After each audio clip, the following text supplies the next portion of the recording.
بسم اللہ الرحمن الرحیم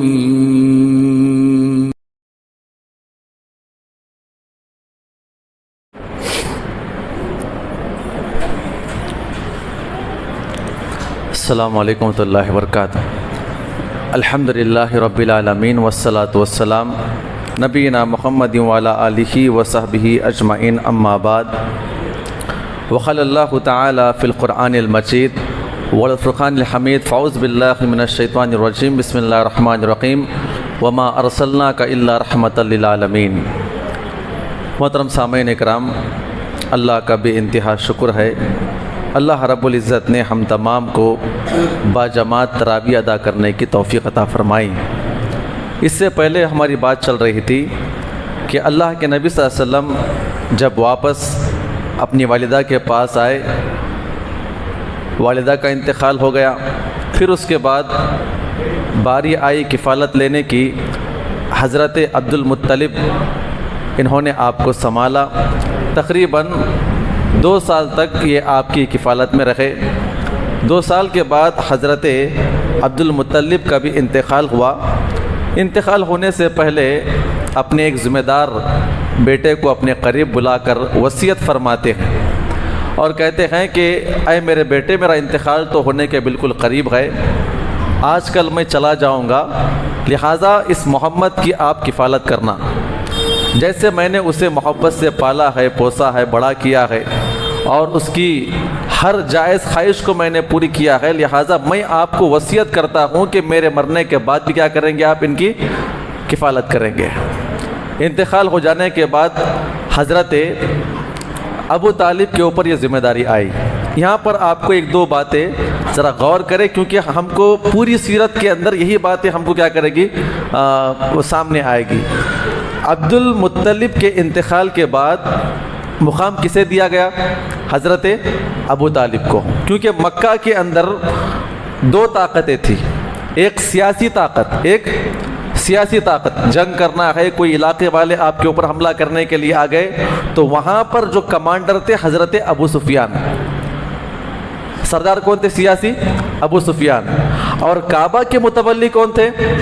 حضرت ابو طالب۔ عبد المطلب کے بعد جو ہے ان کے بیٹے ابو طالب کو ملا، کیونکہ یہ کعبہ کی تولیت جو ہے یہ انہی کے خاندان سے آتی ہے۔ کیوں آتی ہے؟ حضرت حاجرہ نے شرط رکھی تھی نا، یہاں پر جو بھی رہیں گے ہم اس کی ملکیت کے مالک رہیں گے، یہ انہی کے خاندان میں چل رہی تھی۔ البتہ ابو سفیان کے بعد ابو جہل یہ لوگ بدلا کرتے تھے، لیکن یہاں پر ایسا نہیں تھا، یہ باضابطہ ایک خاندان کی ملکیت تھی جس کی بنا پر یہ لوگ چلتے ہوئے آ رہے تھے۔ اور جب کوئی بھی معاملہ ہوتا تو ابو طالب عبادات کے تعلق سے، حج کے ایام کے تعلق سے، کسی انتظام کے تعلق سے، مذہبی اگر کام ہوتا تو لوگ کس کی بات مانتے؟ حضرت ابو طالب کی بات مانتے۔ اور ابو طالب جو ہے، ابو سفیان جو سیاسی سردار تھے، ان تمام لوگوں کی میٹنگ آپس میں بٹھاتے، بیٹھ کے بات کرتے۔ ابو سفیان وغیرہ کا کام ہوتا رضی اللہ تعالیٰ عنہ، وہ سارے مکہ والوں کو حکم دیا کرتے تھے۔ یہ سب معاملہ وہاں پہ چل رہا تھا، اور اس مکہ کے اندر کئی قبیلے تھے اور ہر قبیلے کا ایک سردار تھا، ہر قبیلے کا ایک سردار، خاندان ہے اس کا سردار، قبیلہ ہے اس کا سردار۔ تو آپس میں جب یہ لوگ اختلاف کرتے، لڑائی ہوتی، تو مثال کے طور پر کسی قبیلے والے نے کسی قبیلے والے کے اوپر حملہ کر دیا، تو سب سے پہلی بات جو ہے، دونوں قبیلے کے سردار آ کر آپس میں بیٹھ کے بات کرتے، اختلاف نہیں کرتے، جنگ نہیں کرتے، دونوں قبیلے والے آپس میں بیٹھ کے بات کرتے۔ حضرت ابو طالب کو بلاتے، وہاں سے حضرت ابو سفیان کو بلاتے اور معاملہ حل کرتے کہ آپ کو کیا کرنا ہے۔ اس طرح جو ہے مکہ کا نظام چل رہا تھا۔ حضرت عبد المطلب کے بعد حضرت ابو طالب کو وہ مقام سونپا گیا جس کی بنا پر ان کی ایک بڑی شخصیت ابھر کر آئی۔ حضرت ابو طالب جو ہے اللہ کے نبی صلی اللہ علیہ وسلم سے ویسے ہی محبت کیا کرتے تھے۔ تھوڑا ساؤنڈ کم کریں ذرا۔ ابو طالب جو ہے اللہ کے نبی صلی اللہ علیہ وسلم سے ویسے ہی محبت کیا کرتے تھے جیسے عبد المطلب محبت کیا کرتے تھے۔ ان کے بارے میں نقل کیا گیا ہے وہ جب بھی کھانے کے لیے بیٹھتے، گھر کا معاملہ ہوتا، کہیں پر اٹھ کر جاتے، کہیں پر تجارت کرنے کے لیے جاتے تو اللہ کے نبی صلی اللہ علیہ وسلم کو لے جایا کرتے تھے۔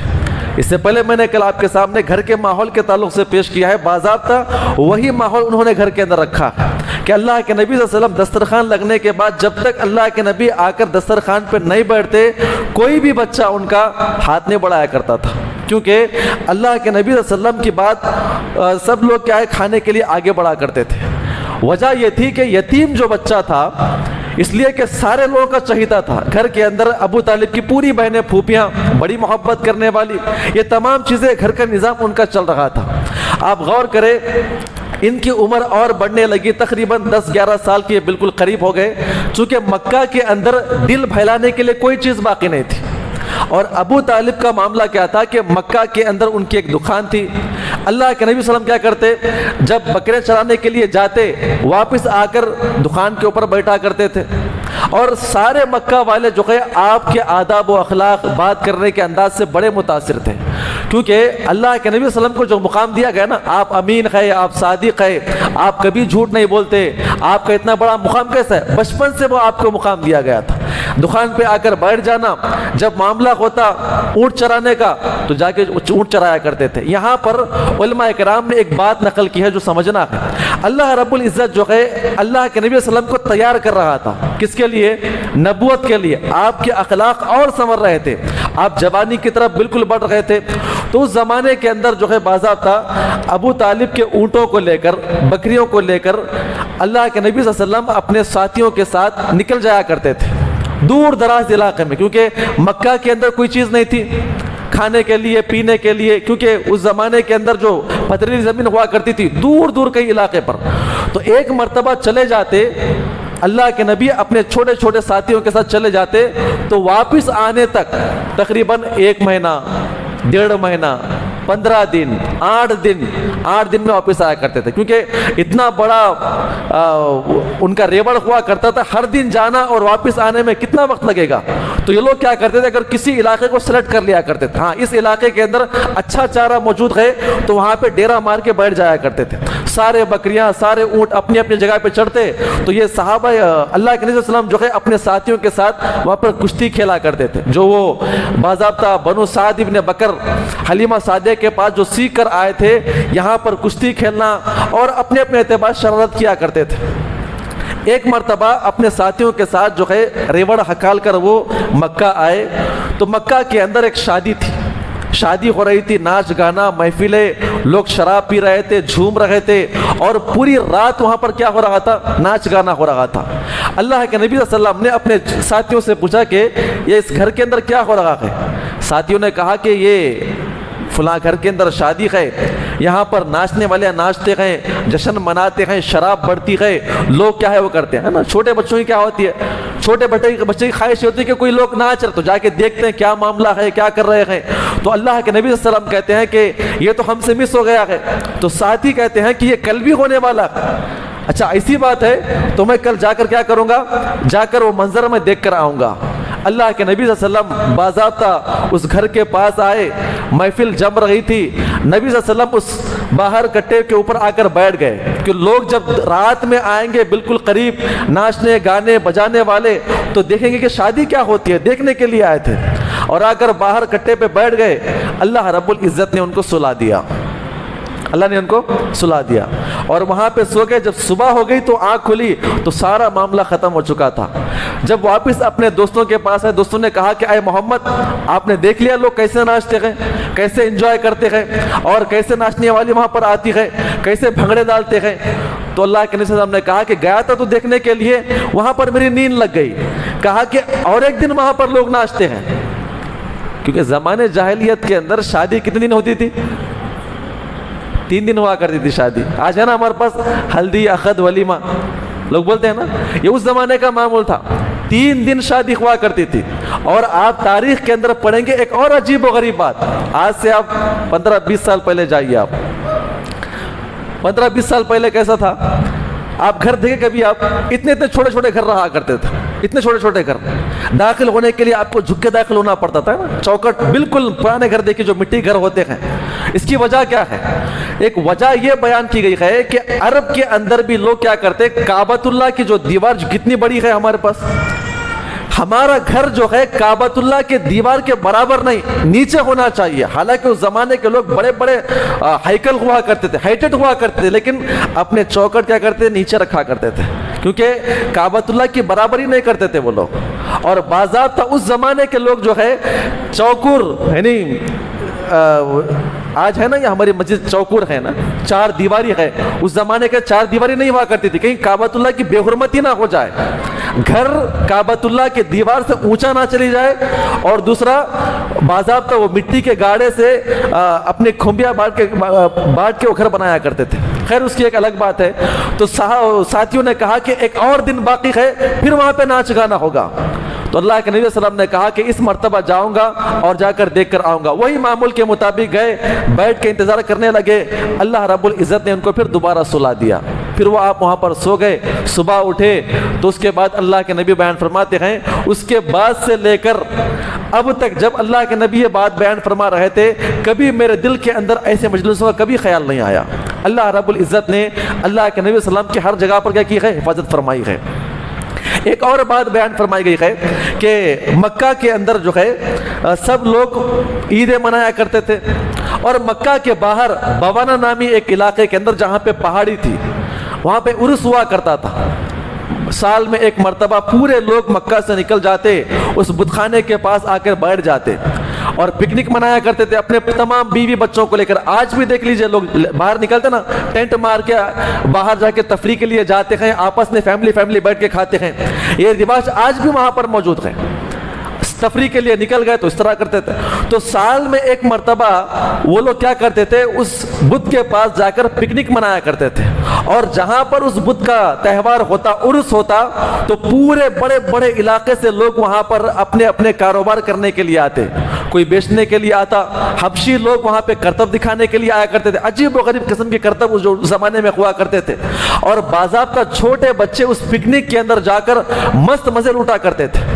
ابو طالب جو ہے اللہ کے نبی صلی اللہ علیہ وسلم سے کہتے ہیں، اے محمد صلی اللہ علیہ وسلم، آپ ہم سب تمام ملا کر وہاں پہ جاتے ہیں، کیونکہ وہاں پر بڑا پکنک لگنے والا ہے اور وہاں پر بدھ کی پوجا ہونے والی ہے، ہم جاتے ہیں۔ نبی صلی اللہ علیہ وسلم نے ہر سال منع کر دیا، کہا کہ میں نہیں آؤں گا، آپ جا کر آئے، میں وہاں پر نہیں آ سکتا۔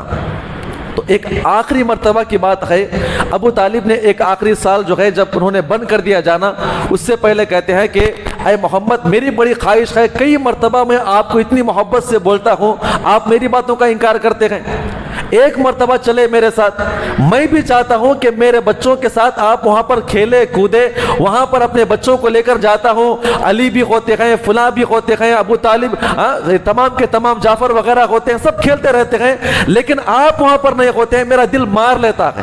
کبھی آپ بھی چلے اور کرتب دیکھے، جھولے اس زمانے کے کھیلیں، یہاں وہاں دوڑتے پھریں، میری بھی بڑی خواہش ہے، آپ چلیں۔ اللہ کے نبی صلی اللہ علیہ وسلم نے انکار کر دیا۔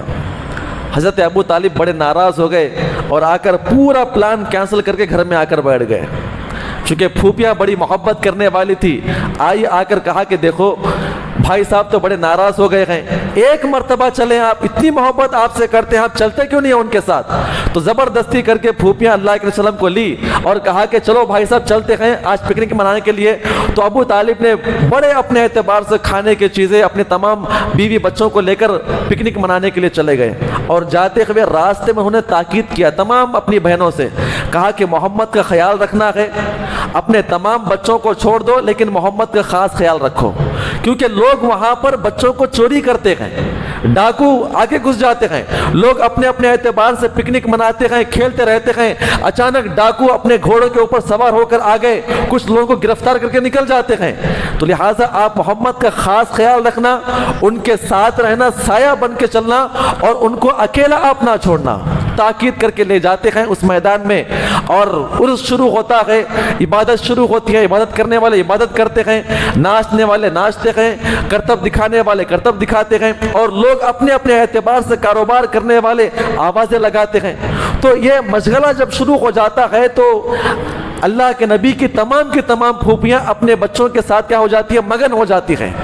اللہ کے نبی صلی اللہ علیہ وسلم یہاں سے نکلتے ہوئے ایک جگہ پہ راستے پہ نکل جاتے ہیں. جب پھوپھیوں کو معلوم ہوتا ہے کہ محمد کہاں پہ چلے گئے، پورے میدان کے اندر ہزاروں قسم کے لوگ لگے ہوئے ہیں اور اللہ کے نبی کہاں پہ چلے گئے، اتنے لوگوں میں کیسے ڈھونڈا جائے گا. ابو طالب کو یہ بات معلوم ہوئی، بڑے غصے میں آئے. میں نے کہا تھا آپ کو محمد کو آپ نے چھوڑ دیا ہے، جاؤ ڈھونڈو. تو باضابطہ پورے کے پورے گھر والے اپنی پکنک کو چھوڑ کر اللہ کے نبی کو ڈھونڈنا شروع کر دیے.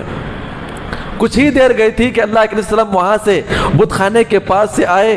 آپ کا چہرہ اترا ہوا تھا، پسینے میں شرابور تھے. پھوپھیاں آئی دوڑتے ہوئے اللہ کے نبی گلے سے لگایا، کہا کہ محمد کیا بات ہے، کس نے کیا کہا آپ سے؟ آپ بڑے فکر نظر آتے ہیں اور آپ بڑے ناراض نظر آتے ہیں، کسی نے آپ کو کچھ کہا ہے؟ پھوپھیاں سوال پر سوال کرتی ہے. پھر اتنے میں ابو طالب آ گئے، کہا اللہ کے نبی ملے ہیں، محمد ملے ہیں. کہا کہ ملے ہیں. تو بٹھا کر پوچھتے ہیں کیا بات ہے، آپ ناراض کیوں ہے؟ تو اللہ کے نبی صلی اللہ علیہ وسلم بیان فرماتے ہیں کہ میں یہاں سے اس بت خانے کی طرف گیا اور جیسے میں بت خانے کے اندر داخل ہو رہا تھا، اچانک ایک سفید کپڑوں والا آدمی لمبا تڑنگا میرے سامنے آ گیا اور آ کر کہتا ہے کہ اے محمد اندر داخل نہ ہو، چل واپس نکل یہاں سے، یہ تیرا مقام نہیں ہے. اس نے ڈرا کر کہا تو میں وہاں سے واپس آ گیا. تو یہاں پر مورخین نقل کرتے ہیں کہ اللہ رب العزت نے اللہ کے نبی کو بچپن ہی سے کیا کر رہے تھے، نبوت کے لیے تیار کر رہے تھے. آپ غور کریں، یہ تمام کے تمام معاملات چل رہے تھے. ایک مرتبہ حضرت ابو طالب جو ہے ملک شام کس طرح سفر کی طرف نکلنا چاہتے ہیں. آپ بالکل بلوغت کے قریب پہنچ گئے تھے، 12 سال آپ کی عمر تھی.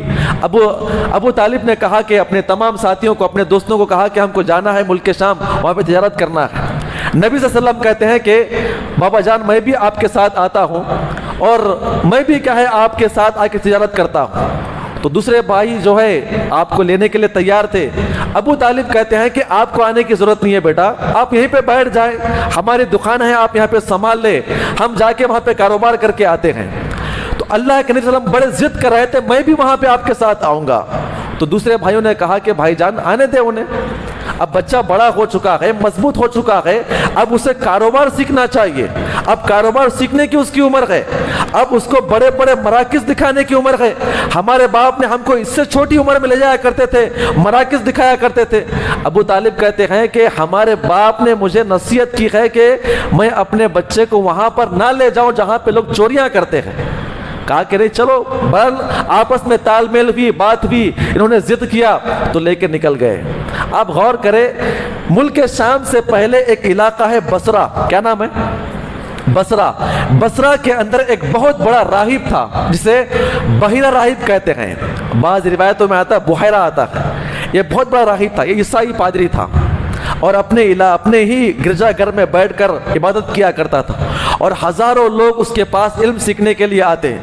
اور جتنے بھی لوگ ملک شام کا سفر کرتے، مکہ اور مدینہ سے آنے والے، بصرہ کے پاس اس راہب کے گھر کے پاس ایک علاقہ تھا، وہاں پہ رک کر نہا دھو کر آرام کر کے آگے سفر کیا کرتے تھے.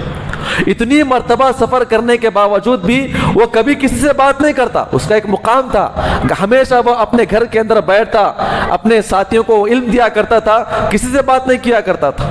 ایک مرتبہ وہ راہب کہتا ہے کہ میں ایک جگہ پر بیٹھا ہوا تھا، کیا دیکھتا ہوں کہ اچانک پورے کے پورے درخت جو ہے سجدہ کر رہے ہیں، پتھر جو ہے سجدہ کر رہے ہیں، درخت پورا ایسا کھڑا ہوا ہے، وہ آ کے نیچے سجدہ کر رہے ہیں. کیا دیکھتا ہوں کہ دور سے ایک قافلہ آ رہا ہے، اس کے اکرام میں کیا ہے، پورے کے پورے درخت کیا ہے سجدہ کر رہے تھے. اس کو بڑی حیرانی اس کو بھی. گیا اپنی کتابوں کے اندر کھولا تو اس کو وہ نشانی معلوم ہوئی کہ ان قریب ایک ایسا نبی آنے والا ہے اور اس علاقے سے گزرے گا تو کیا ہوگا، سارے کے سارے درخت اس کو سلام کریں گے، اس کے اکرام میں سجدے میں گر جائیں گے. اور یہ صرف نبی کے لیے ہوتا ہے. جب دور سے دیکھا کہ وہی قافلہ آ رہا ہے اور جب قافلہ آ رہا ہے تو اس کے ارد گرد کے بازو کے جو درخت ہے وہ بھی سجدہ کر رہے تھے، لیکن قافلے والے اسے دیکھ نہیں پا رہے تھے.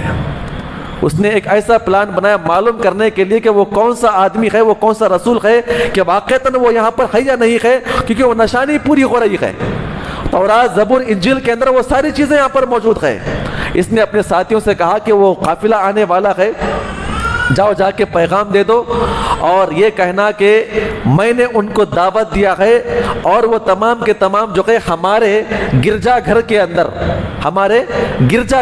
آ کر کیا کریں گے؟ وہ کھانا کھائیں گے۔ لوگ کہتے ہیں کہ عجیب و غریب بات ہے، اتنا بڑا عالم دین کبھی بات نہیں کرتا ہے اور وہ خود آ کے ہم کو دعوت دیتا اور پیغام بھیج رہا ہے کہ کھانے کی دعوت ہمارے گھر پر ہے اور آ کر آپ کیا کریں گے؟ کھانا کھائیں گے۔ لیکن اس راہب کی بات یہ تھی کہ وہ بچہ اصل کون ہے جس کی بنا پر کیا ہے؟ وہ آخری نبی بننے والا ہے۔ تو خیر جا کر دعوت دے دی گئی، ٹائم بھی متعین کیا گیا اور کھانے کے لیے ان کو بلانے کے لیے لوگ بھی گئے۔ تو لوگ آپس میں بات کرتے ہیں کہ کھانے کے لیے کون جائیں گے؟ کہا کہ سب لوگ جائیں گے اور یہ بچہ محمد جو ہے چھوٹا ہے، اس کو آنے کی ضرورت نہیں ہے، وہ کیا کرے گا؟ ہمارے جو سامان وغیرہ ہے اس کی دیکھ بھال ہی کرے گا۔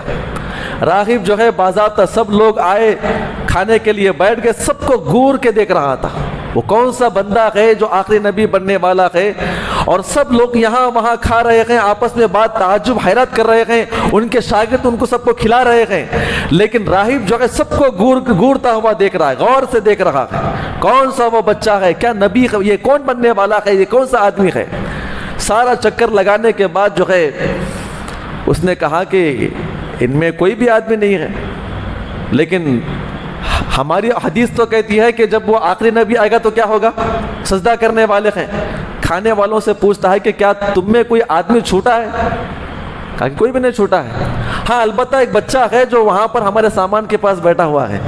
وہ دل میں کہتا ہے اتنے نالائق قسم کے لوگ ہیں جس کی بنا پر میں نے یہاں پہ دعوت کا انتظام کیا ہے، تمہاری جو ہے وہ اکرام میں اس بچے کے لیے کر رہا ہوں اور تم نے ان کو ہی چھوڑ کے آیا ہے۔ کہا کہ جاؤ ان کو بلا کر لاؤ، وہ سب کو دعوت، عام و خاص سب کو دعوت ہے۔ جب لوگ گئے اللہ کے نبی صلی اللہ علیہ وسلم کو بلا کر لائے تو اس نے دور سے اللہ کے نبی صلی اللہ علیہ وسلم کو ایسے انداز میں دیکھا اور وہ خود قریب چلتا ہوا آیا اور اس نے ہاتھ پکڑ کر کہا کہ یہ سید الامین ہے، یہ رسول ہے، یہ رسول بننے والا ہے، یہ ایک آگے چل کر رحمت بننے والا ہے، رحمت للعالمین بنے گا۔ پوری مجلس کے اندر اللہ کے نبی کے ہاتھ پکڑ کو چیخنے چلانے لگا۔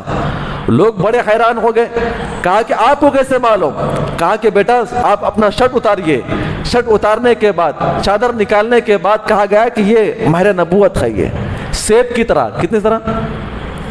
دو کندھوں کے درمیان جو ہے سیب کی طرح ایک مہر نبوت تھا، مہر نبوت تھا۔ کہا کہ یہ نشانی ہے، یہ صرف آخری نبی کے لیے بیان کیا گیا ہے اور یہ بھی بیان کیا گیا ہے کہ اس کے اندر سے روشنی نکلتی ہے اور یہ چمکتا بھی ہے، جب یہ چمکتا بھی ہے۔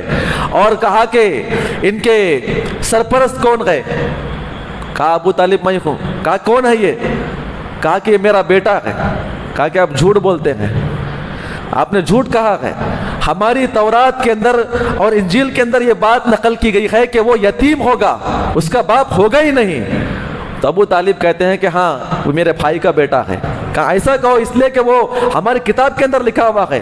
اور کہا کہ کہاں جاتے ہو؟ کہا کہ ملک شام کا سفر ہے، اگر آپ اس بچے کو وہاں پر لے جائیں گے تو وہاں کے یہودی اس بچے کو قتل کر دیں گے، میری گزارش یہ ہے کہ آپ اس بچے کو لو اور یہاں سے فوراً نکل جاؤ۔ اگر آپ تجارت کرنے کے غرض سے آئے ہیں تو کم از کم آپ چلے جائے، اس بچے کو واپس بھیج دیں۔ ابو طالب نے اس راہب کی بات سنی، اپنے چند ساتھیوں کے ساتھ، غلاموں کے ساتھ اللہ کے رسول صلی اللہ علیہ وسلم کو وہاں پر واپس مکہ بھیج دیا۔ مکہ کے اندر ایک دو باتیں بیان کی گئی، وہ ہمیں سمجھنا ہے انشاءاللہ، اس کے بعد آپ کے سامنے بات پیش کروں گا۔ حضرت حمزہ، حضرت عباس، یہ آپ کے کون تھے؟ چچا تھے، ہم عمر تھے اور ایک ساتھ پلے بڑے تھے۔ حضرت حمزہ جو ہے پورے مکہ کے اندر نشانے میں ماہر تھے۔ کس میں ماہر تھے؟ نشانے میں ماہر تھے، تیر اندازی میں بڑے ماہر تھے، اور اس کے بعد بڑے جری تھے، یہ تلوار بازی میں بڑے ماہر۔ اور اب مورخین نقل کرتے ہیں کہ پورے مکہ کے اندر صرف دو ہی لوگ تھے، حضرت حمزہ، حضرت عمر بن خطاب۔ ایک مرتبہ وہ تلوار غصے سے نکال دے، کسی کی مجال نہیں کہ ان کے سامنے ٹھہر جائے مقابلہ کرنے کے لیے۔ لیکن حضرت حمزہ کہتے ہیں کہ جب ہم اللہ کے نبی صلی اللہ علیہ وسلم کے ساتھ موجود تھے، کہاں پر؟ دائی حلیمہ کے پاس موجود تھے، یہ ہم سے سیکھ رہے تھے اور سیکھنے میں اتنے بڑے ماہر بن گئے تھے کہ اللہ کے نبی ہم سے آگے نکل گئے تھے۔ یہ سب ان کا سب بچپنا تھا، وہی 12-15 سال کی ان کی عمر تھی۔ تو حضرت عباس اور حضرت حمزہ کے ساتھ اللہ کے نبی صلی اللہ علیہ وسلم جو ہے ایک دعوت میں شریک تھے. سب لوگ اپنے اپنے اعتبار سے بات کر رہے تھے, دعوت کر رہے تھے. یہاں سے ابو جہل کا ذکر ہمیں ملتا ہے. کس کا ذکر ملتا ہے؟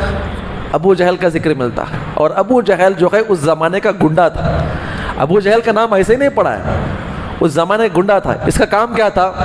تمام اپنے ساتھیوں کو لینا, گنڈا گری کرتے پھرنا, لوگوں کو ڈرانا دھمکانا, اپنی داغ جھمانے کے لیے سب کو کیا کرنا, ٹارچر کرنا, اس کا کام تھا. جس علاقے میں جس جگہ پر گیا اور کہا کہ میری جگہ ہے, سب کو اٹھا دیا کرتا تھا. اور اس دعوت میں اس دعوت کے اندر بھی یہ بھی آیا, اپنے تمام ساتھیوں کو لے کر دھاگ جماتا ہوا.